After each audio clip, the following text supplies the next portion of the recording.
জোহরা নামক ওই সুন্দরী মহিলার সৌন্দর্যে হারুত আর মারুত আকৃষ্ট হয়ে গেল, প্রস্তাব দিল জানা করবে। মহিলা বলল, হারুত মারুত জানা করতে পারো, কিন্তু শর্ত হলো তোমাদেরকে কুফরি করা লাগবে, আল্লাহকে অস্বীকার করা লাগবে। হারুত মারুত বলল, না তাও হবে না, যদি তা না করো তাহলে একটা বালক হত্যা করতে হবে এবং মদ পান করতে হবে। তো বললো তা পারবো। তারা বালক হত্যা করলো, মদপান করলো, বালক হত্যা করলো, ওই নারীর সাথে জেনা করলো। আমার রব ডাক দে বলেন, হারুত আর মারুত, আমি আল্লাহ পাক, আমি আল্লাহর জায়গা পাক, অতএব তোমরা আর কখনো আসমানে ফিরে আসতে পারবে না, তোমরা নাপাকি করেছ, নাপাক হয়ে গেছ, শেষ। বলে, হারুত মারুত, তোমরা কি দুনিয়া চাও না আখেরাত চাও? বলি, ইয়া রাব্বি, আমরা আখেরাত চাই, আমাদের দুনিয়ার কোনো প্রয়োজন নাই। তোমরা দুনিয়াতে শাস্তি চাও না আখেরাতে চাও? বলি, ইয়া রব, দুনিয়াতে শাস্তি নিয়ে দাও, হাসরের ময়দানে আমরা মাফ করে দাও। আল্লাহ বলেন, তাহলে কিয়ামত পর্যন্ত পৃথিবীতে শাস্তি পেতে থাকবা, কিয়ামত পর্যন্ত শাস্তি ভোগ করতে থাকবা, তোমরা আর কখনো আসমানে ফিরতে পারবা না। এই জন্য ফেরেশতারাও ফেল খাইল, ফেরেশতাদের সাথে আল্লাহর প্রেম হয় নাই, আল্লাহর প্রেম হয়েছে খাজা আজমিরির সাথে, শাহজালাল ইয়ামানি মুজাররিদের সাথে, আউলিয়া ইকরামের সাথে, উলামা ইকরাম বুজুর্গানে দ্বীনের সাথে আল্লাহর প্রেম হয়ে গেল। তারা নিবৃত্তি নির্জনে সারা রাত আল্লাহর জিকিরে ফিকিরে ইবাদত করলো। আমাদের মাযহাবের ইমাম আবু হানিফা রাহমাতুল্লাহি আলাইহি এশারও যদি একটানা 40 বছর ধরে ফজরের নামাজ পড়লেন, তিনি 99 বার আল্লাহর সাথে স্বপ্নে দেখা হয়ে গেল তার। একবার জোরে বলা যাবে কি মারহাবা? তেলের গাড়ি তেলে চলি, হাওয়ার গাড়ি হাওয়ায় উড়ে, বিনা তেলে চালাই গাড়ি নবী সুলাইমান। আমরা সেই মুসলমান, আমরা সেই মুসলমান, মসজিদের জুতা এখনো চুরি করি। হাজিরিন, সময় কম, বেশি লম্বা করব না, কষ্ট দেব না, দূর থেকে আসছেন আর শোনার জন্য। ও মুসলমান, আল্লাহর সাথে প্রেম হলো, মানব জাতির প্রেম হয়েছে, জিনদেরও প্রেম হলো না, কোন জাতির সাথে আল্লাহর মোহাব্বত হলো না। এই মানবের সাথে আল্লাহর প্রেম হলো কারণ কি? দুনিয়ার সব কিছু থেকে জুদা হয়ে যখন আপনি আল্লাহর জিকিরে ফিকিরে চলে আসবেন, তখনই আল্লাহর সাথে প্রেম হবে। প্রিয় উপস্থিতি, মনোযোগ দেন। আমার আলকাস ভাই বলছে, ভাইজান হযরত বেলালের ওয়াজটা একটু শোনায় যাবেন। আমি জানি এই ওয়াজ করতে করতে আমার জীবন শেষ হয়ে যাইতেছে। সারা দেশে যেখানে যাকে হুজুর একটু বেলালের ওয়াজ করে। প্রিয় উপস্থিতি, মনোযোগ দিবেন। ওই যে ভারতে মাঝে মধ্যে মুসলমানদেরকে মারে আর বলে, কয় জয় শ্রীরাম বল। তো মুসলমান তো দুর্বল, আমি নিজে চোখে দেখে আসছি। আল্লাহু আকবার। ভারত আমাদেরকে মাঝে মধ্যে বোঝায় যে আমরা বলে দেশের সাম্প্রদায়িকতা সৃষ্টি করি, চোরের ঘরে চোর, আন্তর্জাতিক চোর কোথাকার। তাদের দেশে মুসলমানদেরকে যেইভাবে হত্যা করা হয়, মারা হয়, পিটানো হয়, এটা অমানবিক। পৃথিবীর কোথাও এরকম নাই। কি কথা কন না কে? পৃথিবীর কোনো দেশে নাই, কোনো দেশে নাই, পৃথিবীর কোনো দেশে নেই। আপনি যদি ইউরোপে যান, ওটা কাট্টা খ্রিস্টান দেশ, আপনি ইটালিতে ঢুকবেন, যে কোনো মূল্যে যদি ঢুকতে পারেন, তো আপনার ওরা খাবার দিবে, বসতে দিবে, থাকতে দিবে, জায়গা দিবে। কি কথা কন না কেন? আপনি ইউরোপে চলে যান, ওরা যে কোনো ভাবে আপনি ঢুকে গেছেন, আপনার ওরা বের করে দিবে না। অথচ কাট্টা খ্রিস্টান, ওদের মেয়েরা হাফ প্যান্ট পরে রাস্তা দিয়ে ঘুরে, পুরুষরা হাফ প্যান্ট পরে ঘুরে, কার বাপ কার মা কার ফলা কেউ কইতে পারে না। বিয়ে শাদী হয় না, বিয়ে শাদী হওয়ার আগেই বাচ্চা কাচ্চা হয়, বয়ফ্রেন্ড গার্লফ্রেন্ড নিয়ে ঘুরে। আপনি চিন্তা করেন, তারা মানুষ ঢুকার সাথে সাথে মানুষকে খাইতে দিবে, নাস্তা দিবে, জায়গা দিবে, বাসস্থান দিবে, চিকিৎসা দিবে। আর আমি নিজের চোখে দেখেছি, গত বছর আসাম গুয়াহাটি থেকে আমার নামাইয়া হেরা নিতেছে এক মাহফিলে। বিশ্বাস করেন তো, নিতে নিতে নিতে নিতে ব্রহ্মপুত্র নদের স্বরের ভিতরে নামাইছে গাড়ি। তোদের ভারতের যে জিপ গাড়ির সামনে বসা আমি, ব্রহ্মপুত্র নদের স্বরে, আর সামনে যাই দেখালি ফানি। আমি বললাম যে কী ব্যাপার, আপনারা আমাকে চরে নিয়ে আসছেন কেন? আমার শরীরে পাড় মেরে উঠছে। তা আমি তো জানি যে আমাদের দেশে চর টর মানে ডাকাতি টোকাতি খুন খারাপই হয়। আমার আল্লাহর কসম গাড়ির দরজা ধাক্কা দিয়ে আমি গাড়ির চলন্ত অবস্থায় লাফ দিয়ে নেমে গেছি। এমন যে আমাকে কোথায় নিয়ে যাচ্ছেন? এই চরের ভিতর আমি একজন বিদেশি মানুষ। পরে ওরা গাড়ি থেকে নেমে এসে হাত পা জড়ে দেখা, হুজুর আল্লাহর রাস্তায় মাফ করবেন, আমরা গরিব মানুষ, আপনাকে দাওয়াত করছি, আমার চরের ভিতরে যেতে। আমি বললাম চরটা সামনে পানি, কয় পানি নাই, ওই অদ্দূর গিরে পর্যন্ত পানি। পরে ভাই বিশ্বাস করেন আমি তো নাসর বান্দা, আমি যাবই না। আমি কইছি না, আমার সম্ভব, এই চরের ভিতরে কোথায় মাহফিল হইব? আপনারা আমার নদীর ভিতরে লয়ে যেতেছেন, আমার মেরে টেরে ফেলবেন কিনা, না কেউ তার থেকে লয়ে গেছেন। কি অবস্থা, হাই হাই রে! বিশ্বাস করেন আমার শরীর টরীর যারাই অবস্থা খুব কাহিনী। আমি বললাম যে সর্বনাশ, কোথায় লয়ে আসছেন আপনারা আমাকে? গত বছর জানুয়ারিতে। এরপরে আসার পরে আমি যে অসুস্থ হয়ে পড়ছি, পরে আমার লয়ে গেছে গা ভাই। বিশ্বাস করেন চরের ভিতরে ব্রহ্মপুত্র নদীর চর, তো চরের ভিতরে নিয়ে যাওয়ার পরে ওরা আরো লোকজন মোটরসাইকেল টেকেল নিয়ে আসছে। পরে আমি বলছি তাহলে ঠিক আছে এবার। পরে চরের ভিতরে নিয়ে গেছে, রাত্রি মাহফিল করছি। দেওবন্দি আলেমুলামা আসছে, দেওবন্দ থেকে ফারেক অনেক আলেমুলামা আসছে। তারা বললো যে হুজুর আমরা মিলাদ কি আপনি এগুলো নিয়ে আমরা ঝগড়া টগড়া করি না, আমরা নিজেরাই বাঁচি না। হ্যাঁ, বিশ্বাস করেন সেই দিন থেকে আমি নিজেকে পরিবর্তন করছি। না, ঝগড়া করার সুযোগ নেই এখন, আর ঝগড়া করার কোনো সুযোগ নেই। বললো যে হুজুর আপনার যা খুশি মিলাদ করেন, পড়েন না পড়েন সেটা আপনার ইচ্ছা, আমরা এগুলো নিয়ে ঝগড়া করি না। আল্লাহর কসম করে বলি, সকালবেলা ফজরের নামাজ পড়ার পরে আমি বের হয়ে আসতেছি, তো গরিব মানুষ 20 টাকা 5 টাকা 10 টাকার নোট ভারতীয় টাকা হাতে করে নিয়ে দাঁড়ায় দিচ্ছে রাস্তার পাশে। সে বলতেছে হুজুর দোয়া করে। তাদের ঘর বাড়িগুলি দেখে আমার গা শিহরে ওঠে। আমি বললাম যে আপনাদের করুণ অবস্থা কেন, এত দরিদ্রতা কেন? একটা লোক কেঁদে দিয়ে বললো যে হুজুর আমাদেরকে আইডি কার্ড দেয় না, সরকারি কোনো সুযোগ সুবিধা দেয় না, কোনো চাকরি হয় না, আমরা ভালো কোনো ব্যবসা করতে পারি না, আমরা এই চরের ভিতরে কৃষি কাজ করে আমাদের জীবন চলে।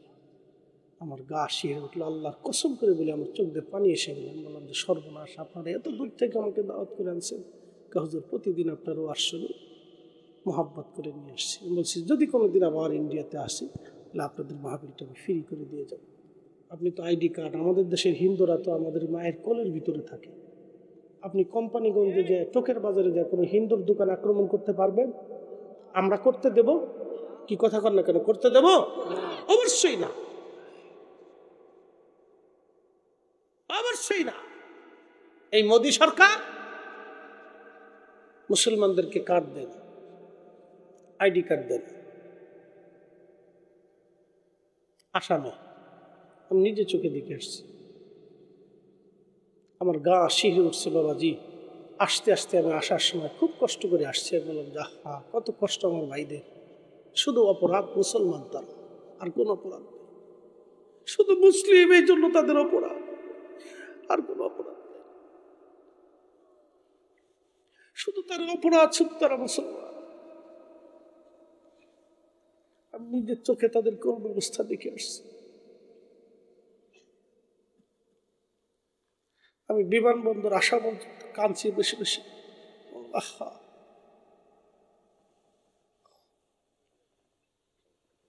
তাদের দারিদ্রতা দেখলে আপনি কষ্ট পাবেন যে মানুষ এত দরিদ্র হইতে পারে। তাদের চেহারা দেখলে বুঝতে পারবেন যে মানুষ এত দরিদ্র হইতে পারে। আমি নিজের চোখে দেখে আসছি। শুধু অপরাধ, তারা মুসলমান।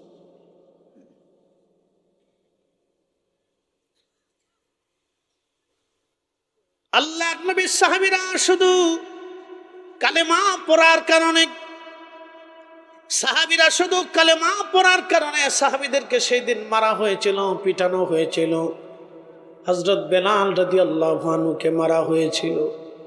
আমি এবছর হজে ছিলাম, প্রচন্ড গরমে হিট স্ট্রোকে আমার চোখের সামনে 2 হাজী মৃত্যুবরণ করলো। আমার চোখের সামনে আরাফাতের মাঠে প্রচন্ড গরম, সহ্য করতে না পারে হাজী চোখের সামনে মারা গেল। বন্ধু প্রচন্ড গরমে মরুভূমির ভিতরে নিয়ে আশিক রাসূল হযরত বেলালকে হাত পা গুড়ি বেঁধে বুকের উপরে পাথর চাপা দিয়ে কাফেররা চলে যাইতো। বেলালের জবান থেকে একটা আওয়াজ আসতো, আহাদ আহাদ আহাদ, আল্লাহ এক, আল্লাহ এক, আল্লাহ এক, আল্লাহ এক, আল্লাহ এক। শুধু জবান থেকে একটা আওয়াজ, আহাদ আহাদ, আল্লাহ এক, আল্লাহ এক। শুধু আল্লাহ এক, আল্লাহ এক আওয়াজ, একটা আওয়াজ। হযরত বেলালের জীবনের শেষ মুহূর্ত পর্যন্ত বেলাল এইভাবে কেঁদেছেন, অজ্ঞান হয়ে যাইতেন, আবার হুঁশ ফিরে আসতো। এইভাবে দিনের পর দিন, মাসের পর মাস অত্যাচার করতে করতে করতে করতে বেলালের পিঠের চামড়াগুলো উঠিয়ে ফেলে দেওয়া হলো। শুধু অপরাধ, কালেমা পড়ার কারণে অপরাধ একটা, সে মুসলমান। অপরাধ শুধু সে মুসলমান। কোম্পানিগঞ্জবাসী খুব মনোযোগ দিবেন। কিন্তু বেলালের ইমানের কাছে কাফেররা হার মেনে গেল।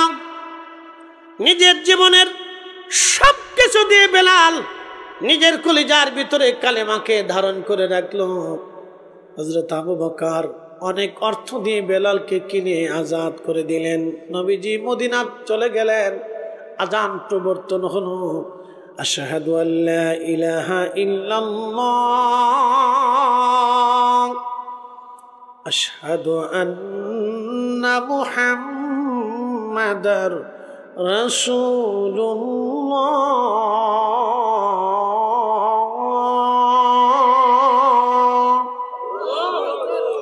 আযানের প্রবর্তন হয়ে গেল, আযান এসে গেল। প্রিয় নবী বললেন, বেলাল তুমি আযান দাও। এখনো মসজিদে নববীতে বেলালের সেই আযানের জায়গাটা এখনো নির্বাচিত আছে। একটা ছোট্ট ছাদের মতো করে, এই যে আপনারা দেখেন স্টেজের উপরে যেমন একটা ছাদ, এমন একটা ছাদ এখনো আছে বেলালের আযানের জায়গা। ওই জায়গার উপরে মদিনার মুয়াজ্জিনরা এখনো আযান দেয়। ওই জায়গাটা ছিল মহিলা বনু নাজ্জার গোত্রের এক মহিলার সাহাবীর ঘর।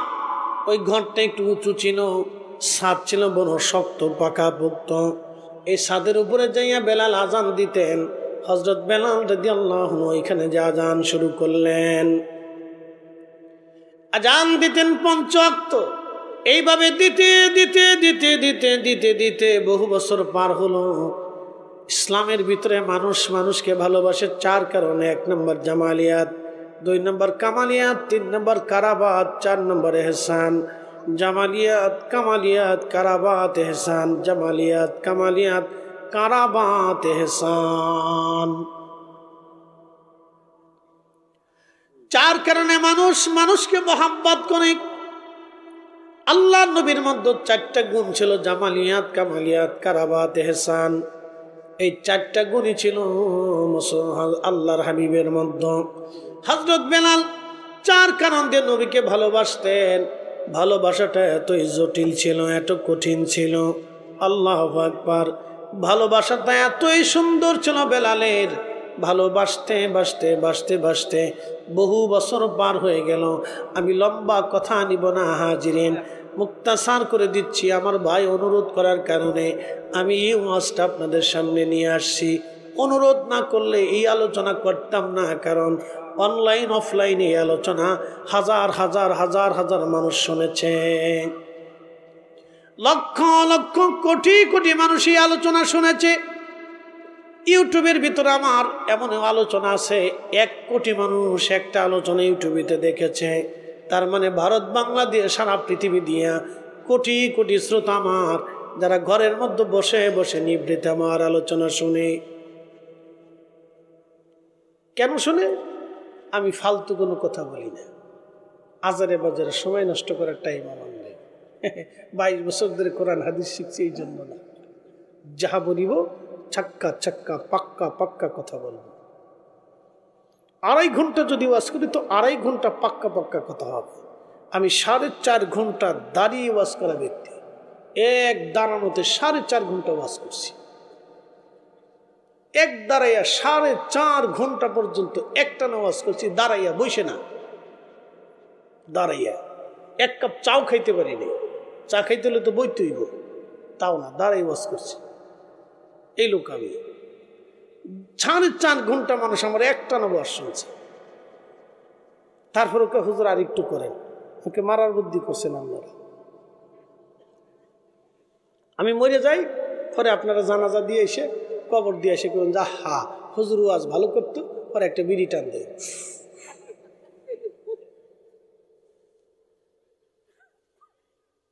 যারা বিড়ি খান ডোন্ট মাইন্ড, একটা বিড়ির দাম কত? ডরাইস না, কত টাকা? শরম দিতেছি না, কয় টাকা? 10 টাকা না? আমি তো খাইতেই না, কিরি টিনি না, বেশিও না, কইতারি না। একটা বিড়ির দাম কত? হ্যাঁ, 10 টাকা। একজনে প্রত্যেক দিন কয়টা বিড়ি খায়?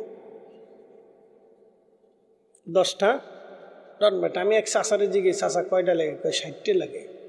আমাকে আপনি মানুষ না জীব? কয় যাই কোন বিড়ি লাগবে। দুনিয়াতে যে কত কোয়ালিটির মানুষ রে ভাই, আল্লাহু আকবার। তো 60টে বাদ দিলাম, 10টাই যদি হয় তাহলে 10 টাকা করে প্রত্যেক দিন কয় টাকার বিড়ি গেল? একসাথে বলেন, মাসে কত গেল? জোরে বলেন। আমাদের ইমাম সাহেবের বেতন কত?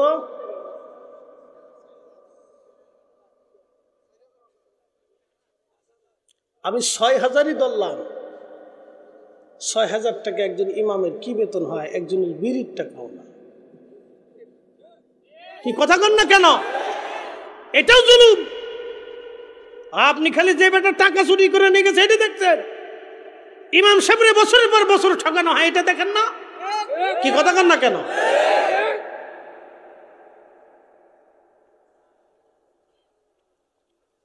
কথা কি হক বলছি না বেহক বলছি? হ্যাঁ, আমি এক জায়গায় গেছি ওয়াজ করতে, মসজিদের কালেকশনে নিজে আমারে। আমাকে আপনাদের ইমামের বেতন কত? 2000 টাকা দিই, 3000 টাকা দিই। আমাকে সব কটার বাইরেই আজকে কালেকশন করাবো। চোরের দল আমারে লয়েছে কালেকশনের লেগে, আর ইমামের বেতন দাও 3000 টাকা না? হুজুর আমরা মুসল্লিদের টেহা দেয় না। চিন্তা করেন দেখি, কথা খারাপ নাকি? এমন মুসল্লি আছে 6 মাস টেহা দেয় না, 100 টাকা করে মাসে। ইসি তার আম চলে, কমলা চলে, দিন চলে, সব চলে, দুধ চলে, বাজার চলে, সদাই চলে, তার বিড়ি চলে, ফান চলে, খালি ইমাম সাহেবের টাকাটা চলে না। হ্যাঁ, তাই মনে মনে চিন্তা করে, হ্যাঁ মরে গেলে 80টা হুর পাবো। শয়তান হাসে আর কয় বেটা ইমামের হক আদায় করো না, আমার মইরে বেহেশত পাবার চাও। কি কথা কন না কা? কথা ক্লিয়ার, আমার কাছে কোনো ভেজাল টেজাল নেই। ইমামের বেতন 6000 টাকা। 6000 টাকা কি হয়? কি কথা কন না কে? 6000 টাকা কে হয় একজন মানুষের? তার পরিবার আছে না, তার স্ত্রী আছে না, তার স্ত্রী আমাদের বোন না, তার সন্তান, মেয়ের সন্তানটা আমাদের সন্তানের মতো না, তার সন্তানের আশা আছে না, তার স্ত্রী হিসেবে আমার ওই বোনের কি আশা থাকে না স্বামীর কাছ থেকে কিছু পাবে? 6000 টাকা একজন ইমামের কি হয়? মানুষের তো বোঝা উচিত, এটা তো নীরব জুলুম, অন্যায়, এগুলি অন্যায়।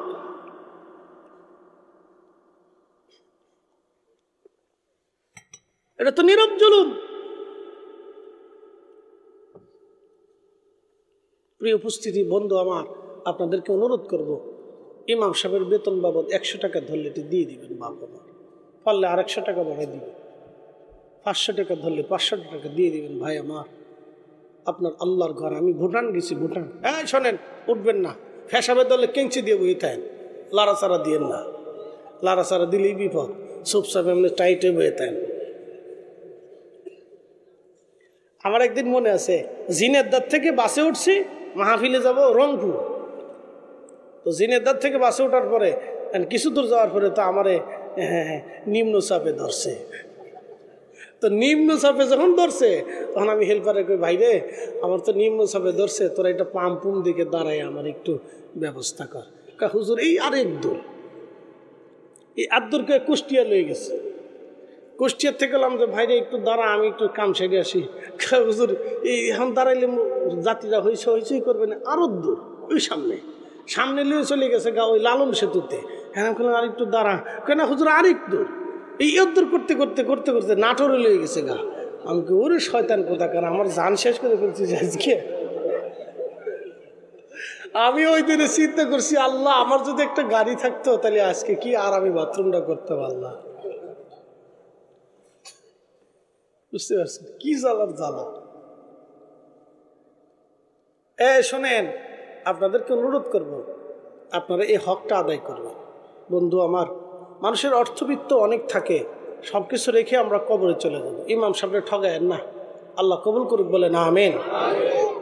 ভুটান গেছি, ভুটানে যায় দিয়েছে ভুটানের জাতীয় বৌদ্ধ মন্দির, পাহাড়ের কান্নিশে কেটে কেটে সুন্দর করে একটা মন্দির সাজিয়েছে তারা। দুনিয়ার চাকচিক্যে সুন্দর, আমি প্রশংসা করতেছি না, যদি এটা শিরিকের রাস্তা না, এখানে প্রশংসা করার কোনো সুযোগ নেই, এই জন্য বলা যাবে না। তারপরও দুনিয়ার চাকচিক্যে স্বর্ণ দিয়ে নির্মাণ করছে। তা আমি ভিতরে ঢোকার পরে দেখি 2 সিরিয়ালে বৌদ্ধের সামনে তারা ত্রিপিটক পাঠ করতেছে, আর একজন বাঁশি বাজাইতেছে আর ত্রিপিটক পাঠ করতেছে সুরে সুরে সুরে সুরে সুরে সুরে। তা আমি যখন ঢুকছি তো বড় বৌদ্ধ ভিক্ষু যেটা, হ্যাঁ তাই আগরবাতি দিয়ে বৌদ্ধের সামনে এমনি এমনি কেমনি কিতা করতেছে। আমি ঢুকার পরে আমার দেহে এমনি কয় ঠিক আছে। তা আমি চিন্তা করলাম যে হ্যাঁ তাই বুড়াটা দেখাইছে, আমি তার জোয়ানটা দেখাই লাভ নাই। আমার ঠিক আছে ঠিক আছে। ঢুকলাম, ঢুকার পরে এই দেখলাম, পর্যবেক্ষণ করে দেখলাম যে তাদের কারুকার্য অনেক সুন্দর। তারা কোটি কোটি টাকা খরচা করছে একটা মন্দিরের জন্য। আর আমরা মুসলমান বেহেশতের আশা করে, কিন্তু মসজিদে টাকা দেয় সিরাটা। কি কথা কর না কে, সিরা টাকা দিয়ে আবার আল্লাহ মাফ করে দিয়ে। শয়তানে হাসে, কয় বাপরে বাপ, তুই দিয়ে আমার সাথে বড় সিটার। হ্যাঁ, শয়তানে হাসের, কয় বাপরে বাপ, তুই তো আমার সাথে বড় সিটার। আমি যা চিন্তা করি না, তুই চাচ্ছিস বেশি করছিস, সিরাটা দিয়ে কেমনি মাপ চাইস তুই? হ্যাঁ, এখন আমার আলকাস ভাই নিয়ে আইসে মাহফিল, ওয়াজ নসিহত করার পরে আমারে যদি কিছু না দিয়ে, যদি ভাই মাফ করে দিয়ে, তাহলে কত কেমনটা লাগবে না? আমার গাড়ি খরচা টরচা আছে, পরিশ্রম আছে না? আর যদি ভাই মাফ সাফ করে দেন, কিছু দিতে পারতাম না ভাই, মাফ করে দেন ভাই, তখন কেমন লাগবে? আপনি আল্লাহরে সিরা টাকা দিয়ে আপনি আল্লাহর কাছে মাফ চান, তার মানেটা কি? আল্লাহ খুশি হইব নাকি? কম বুঝতো বুঝতো। প্রিয় উপস্থিতি, খুব মনোযোগ দিবেন।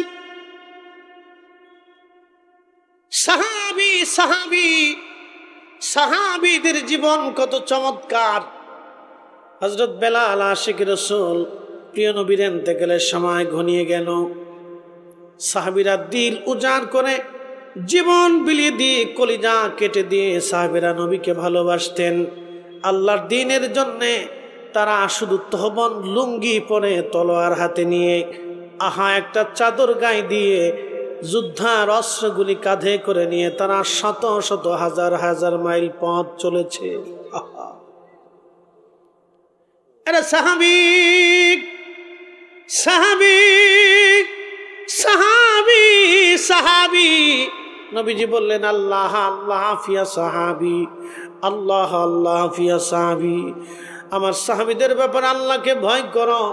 লা তাত্তাখিযুহুম গারাদাম মিন বাদি, আমার ইন্তেকালের পরে আমার সাহাবীদের ত্রুটি বিচ্যুতি তোমরা অন্বেষণ করে আমার সাহাবীদের মন্দ বলবে না, গালি দেবে না। একবার জোরে বলা যাবে কি আল্লাহু আকবার?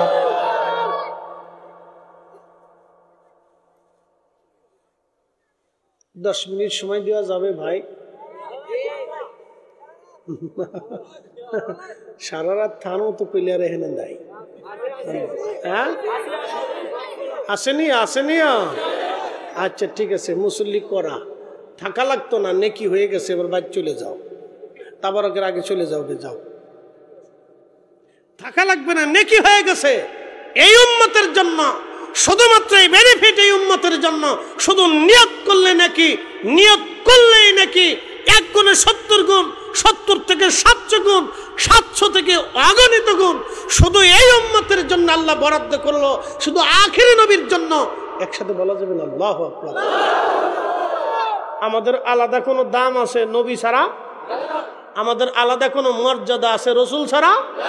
রসুলের কারণে আল্লাহ আমাদেরকে স্পেশাল মর্যাদা দিচ্ছে, বুলন্দ নসিব যে আমরা আখিরি নবীর উম্মত। কথা বল ঠিক কিনা? এই জন্য কাজী নজরুল খুব সুন্দর লাগছে, শ্রেষ্ঠ নবী দিলাম রে তরিয়ে নিতে রোজাহাসরে, পথ না ভুলি তাই তো দিলে পাক কুরআনের বাণী, খুদা তোমার মেঘের বাণী। সুন্দর ফুল সুন্দর ফল মিঠা নদীর পানি, খুদা তোমার মেঘের বাণী। প্রিয় নবী দুনিয়ার থেকে বিদায় নিলেন, সারা মদিনাতে কান্নার রোল পড়ে গেল। মদিনার ছোট্ট ছোট্ট বাচ্চারা 3 দিন পর্যন্ত খাবার গ্রহণ করে নাই। মদিনার কারো চুলায় 3 দিন পর্যন্ত আগুন জ্বলে নাই। দুধের বাচ্চাগুলি দুধ খাওয়া বন্ধ করে দিল। রসুল নাই, নবী নাই। আল্লাহর হাবিবের একটা উট ছিল, উটের নাম কাসওয়া। এই কাসওয়া উটটা 3 দিন পর্যন্ত খাওয়া দাওয়া পানি পান করা বন্ধ করে দিল। শুধু 3 দিন পর্যন্ত কাসওয়া কাঁদত, 3 দিন পর্যন্ত কেঁদেছিল। 3 দিন পরে সে একটা কুয়ার মধ্যে ঝাঁপিয়ে পড়ে আত্মাহুতি দিল। বিরহ বেদনা একটা উট প্রাণী পর্যন্ত সহ্য করতে পারে নাই। আমি জানি প্রেমে পাগল সে তো মদিনা, প্রেমানলে পুড়ে মরি, আহা প্রেমানলে পুড়ে মরি, ওহে রব্বানা।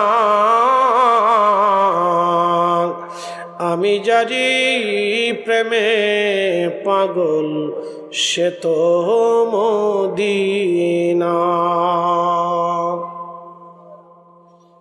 প্রিয় উপস্থিতি, প্রিয় নবীর ইন্তেকালের পরে সাহাবীরা বিমর্ষ হয়ে গেলেন, চিন্তিত হয়ে গেলেন। শুধু আবু বকর সিদ্দিক রাদিয়াল্লাহু আনহু তিনি শক্ত ছিলেন।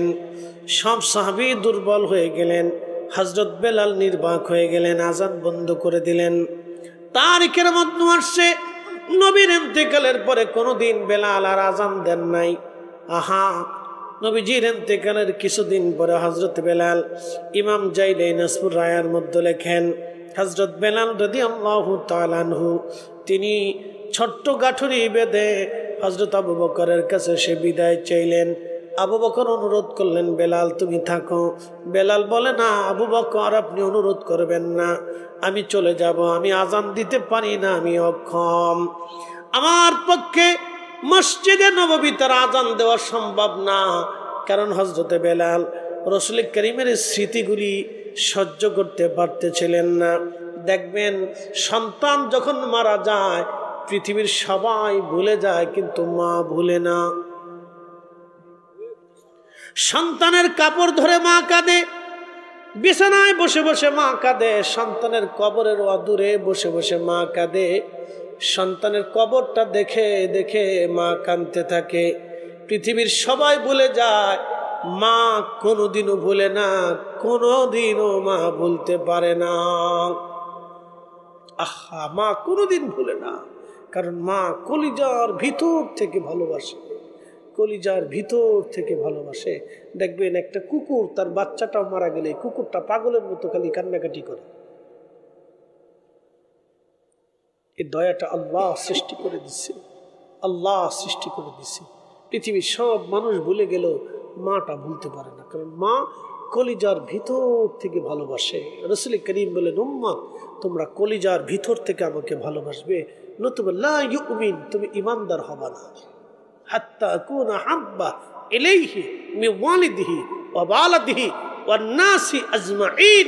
দুনিয়ার সব কিছুর চাইতে, তোমার জীবনের চাইতে তুমি সন্তানকে তোমার কলিজার ভিতর থেকে ভালোবাসো, তার চাইতে আমি রাসূলকে বেশি ভালোবাসতেই হবে। না বাসলে লা ইউমিন, লা ইউমিন, লা ইউমিন, তুমি ঈমানের স্বাদ পেতে পারবা না। ঈমানকে জিনিস তুমি বুঝবা না, আমাকে ভালোবাসতেই হবে। একসাথে বলা যাবে না আল্লাহু আকবার। তো চলে গেলেন সিরিয়া থেকে দামেস্কে। গভীর রাত ঘুমিয়েছেন। ইমাম তাকিউদ্দিন সুবকি শিফা ও সাকামের মধ্যে লেখেন, স্বপ্নের ঘরে দেখতেছেন আল্লাহর হাবিব তশরিফ আনছেন। প্রিয় নবী তশরিফ এনে বলতেছে, বেলাল তুমি আমার সাথে কেন জুলুম শুরু করছ? আশিকে রাসূল সেই ছাদের উপরে দাঁড়িয়ে গেলেন, উপরে দাঁড়িয়ে আযান শুরু করলেন, আল্লাহু আকবার আল্লাহু আকবার। আযানের সুমধুর সুর সারা মদিনাতে রন্দে রন্দে ছড়িয়ে গেল। ঘর থেকে সাহাবীরা বের হয়ে দৌড় মারছে, ঘর থেকে সাহাবীরা বের হয়ে দৌড় মারছে। আশহাদু আল্লা ইলাহা ইল্লাল্লাহ।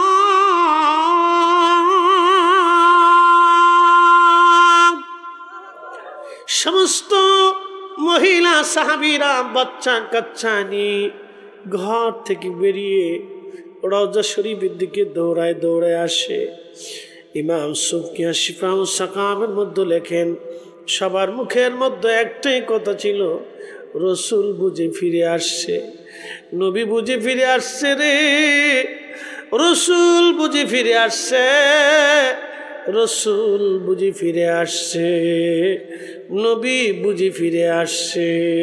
হে রসুল তোমায় ভালোবাসি, অন্তরে শুধু মুখে নয়, জান্নাতের আশায় নয় হে রসূল, জাহান্নামকেও ডরি না। তোমায় পাওয়ার আশায় মন ছুটে যাই মদিনায়, তোমায় পাওয়ার আশায় মন ছুটে যাই মদিনায়। এ আশিকে দিদার দাও না, আর দূরে থাকিও না।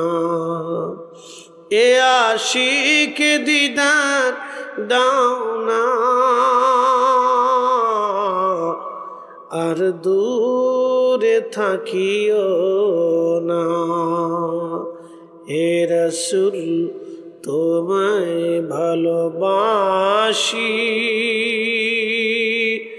অন্তরে শুধু মুখে নাই, জান্নাতের আশায় নয় হে রাসূল, জাহান্নামকেও ডরি না।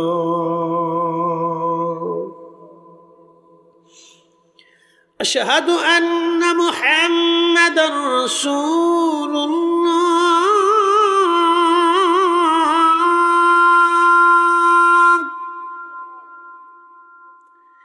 আজান যখন দিলেন, ইমাম তাকিউদ্দিন সুবকি আশ-শিফা ওয়াস সাকামের মধ্যে তিনি লেখেন, মদিনার মাটি থর থর থর থর করে কেঁপে উঠেছে। চিৎকার মেরে জোরে বলেন আল্লাহু আকবার। মদিনার মাটি থর থর করে কেঁপে উঠল, মদিনার মাটি কেঁপে উঠল। হযরত বেলাল অজ্ঞান হয়ে গেলেন। আপনি বুঝতে পারতেছেন, পৃথিবীতে এক আজানে পৃথিবীর মাটি কেঁপেছিল, আর কোনোদিন কখনো কারো আজানে মাটি কাঁপবে না, কখনো কোনোদিন কাঁপে নাই। তিনি আশিকে রাসূল হযরত বেলাল, পৃথিবীর মাটি কেঁপে উঠেছিল সেই দিন। বুঝতেই পারতেছেন তাহলে সাহাবীদের হৃদয়ের হালত কেমন হয়েছিল। সারা মদিনাতে সাহাবীরা যে যেখানে ছিল সেখান থেকে বসে পড়ে কান্না করতেছিলেন। আহা, ছোট ছোট বাচ্চারা পর্যন্ত সেদিন কেঁদে হয়রান হয়েছিল। প্রিয় নবীর ইন্তেকালের পরে মদিনাতে এমন করে কান্নার রোল আর কেউ কখনো দেখে নাই। আহা, সেদিন মদিনার প্রত্যেকটা মাদানী মানুষের হৃদয় চুরমার হয়ে গিয়েছিল ইশকে রাসূল। বিরহের কারণে বিরহ বেদনা, বিরহ বেদনা, বিরহ বেদনা এত কঠিন, মা ছাড়া এই যন্ত্রণা কেউ বুঝে না। কি কথা কর না কেন, ঠিক কিনা? বিরহ বেদনা বড় কঠিন, বড় কঠিন, বিরহ বেদনা বড় কঠিন। আল্লাহ ইশকে রাসূল দিয়ে আমাদের কলিজাকে জিন্দা বানায় দিক। সকলে আওয়াজ তুলে জোরে বলেন আমিন। আল্লাহুম্মা সাল্লি আলা সাইয়্যিদিনা মাওলানা মুহাম্মদ আলা আলি সাইয়্যিদিনা।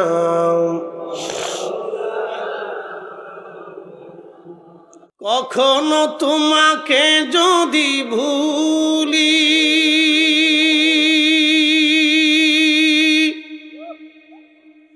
হেদায়েতের আলো জেলে নিয় কাছে তুলি,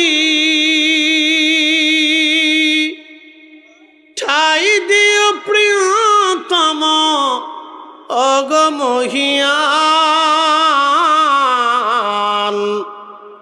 তুমি রহমান, তুমি মেহেরবান। অন্ধ গাহে না শুধু তোমারি গুণগান, বুঝেও বুঝে না তবু শান। তুমি রহমান, তুমি মেহেরবান। প্রিয় উপস্থিতি, খুবই মনোযোগের সাথে কথাগুলি শুনবেন। আপনাদেরকে সামান্য মুক্তাসার সময় আপনাদেরকে একটু ধারণা দিয়ে গেলাম। প্রিয় উপস্থিতি, কথাগুলি ভালো করে বুঝে যাবেন। বাবাজি, আমরা সবাই একদিন কবরে চলে যাব। দুনিয়ায় কেউ আমরা থাকবো না, সব মাটির নিচে। আল্লাহর দরবারে সবাইকে একদিন ফিরে চলে যেতে হবে, আল্লাহর দরবারে ফিরে চলে যেতে হবে। সেই দিন কিন্তু আল্লাহ জিজ্ঞেস করবে না, হে ফরিদি তুমি আল্লাহুম্মা সাল্লি আলা সাইয়্যিদিনা মাওলানা মুহাম্মদ ওয়া আলা আলি সাইয়্যিদিনা মাওলানা মুহাম্মদ এই দুরূদ কেন পড়ছিলা। আল্লাহ এটা জিজ্ঞাসা করবে না। আল্লাহ জিজ্ঞাসা করবে তুমি হালালে না হারামে, হালালে না হারামে, হালালে না হারামে। কথা কন না কেন? আমরা মুসলিম, মুসলমান হতে হলে আল্লাহ কোরআনে বললেন আসলামতু লিরাব্বিল আলামিন। মুসলমান তাকে বলে যিনার সবকিছু আল্লাহর জন্য হয়ে যাবে তিনি মুসলমান। যিনার সবকিছু আল্লাহর জন্য হবে তিনি মুসলমান। যিনার সবকিছু আল্লাহর জন্য হবে তিনি মুসলমান। কথা ঠিক কিনা? প্রিয় উপস্থিতি, খুব মনোযোগের সাথে কথাগুলি শুনবেন। বাবাজি আমার, কোন ভাষায় কথা বললে যা আমরা বুঝবো জানি না। আল্লাহ কোরআনে বললেন ইন্নাল্লাযীনা কাফারু, যারা কাফির, যারা অবিশ্বাসী, মিন আহলিল কিতাব, এবং খ্রিস্টান এবং ইহুদি, ওয়াল মুশরিকিন, এবং যারা মুশরিক, প্রতিমার সামনে, পাথরের সামনে, গাছের সামনে যারা সেজদা দিয়ে মাথা নত করে পড়ে থাকে। আমার রব বললেন ফি নারি জাহান্নাম খালিদিনা ফিহা, চিরদিন চিরদিন চিরদিন তারা জাহান্নামে থাকবে। কোনোদিন তারা জাহান্নাম থেকে বের হতে পারবে না। চিরদিন চিরদিন তারা জাহান্নামে থাকবে। কিন্তু যারা ঈমান নিয়ে একবার হলেও কবরে যেতে পারবে, তারা একদিন না একদিন জাহান্নাম থেকে বের হয়ে আসবে। সুবহানাল্লাহ। হাইয়া আলাস সালাহ,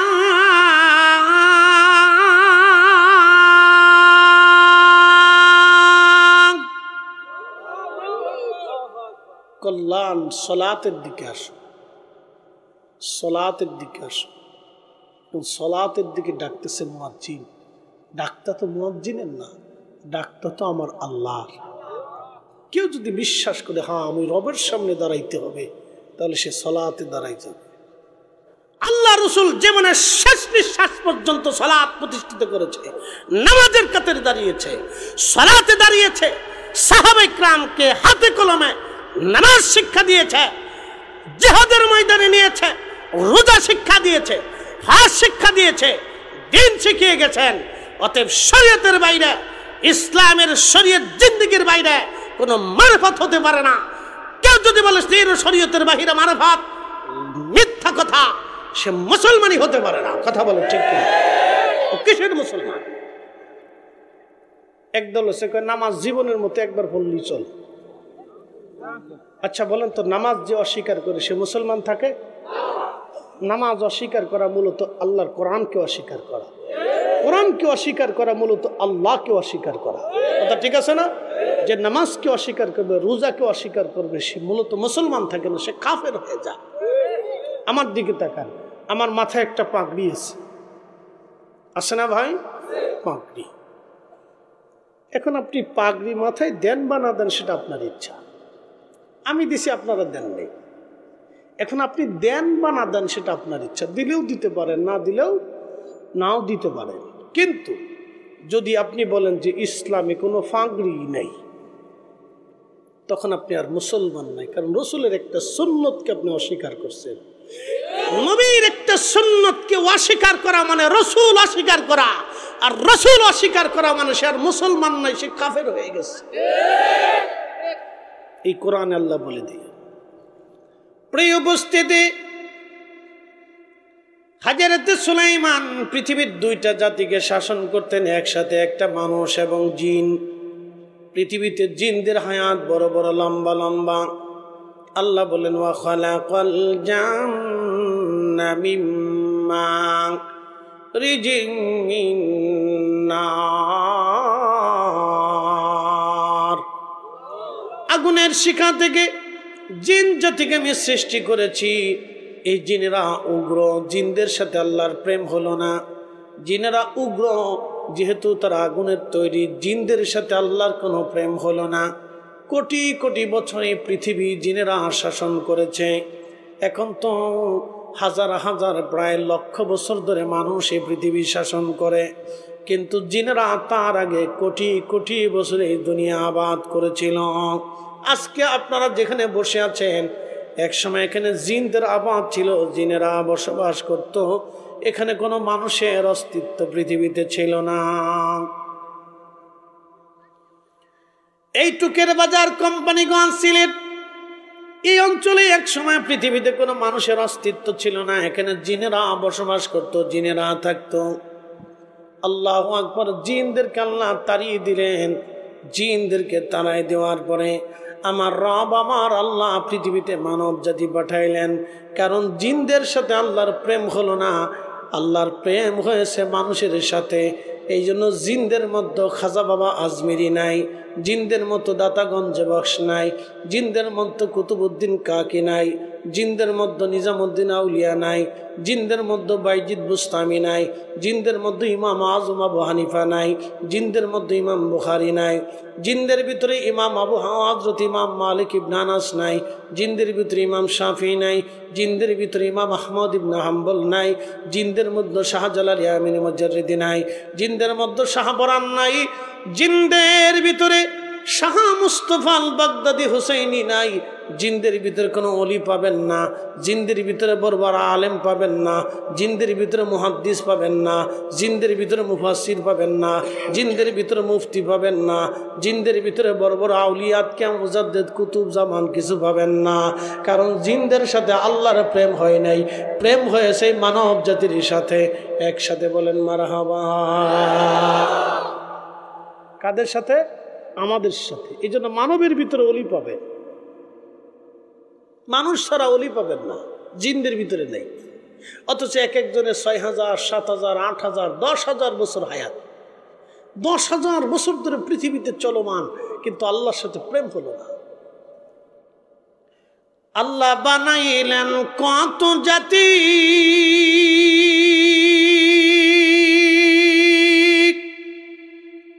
হইল না তার প্রেম প্রীতি।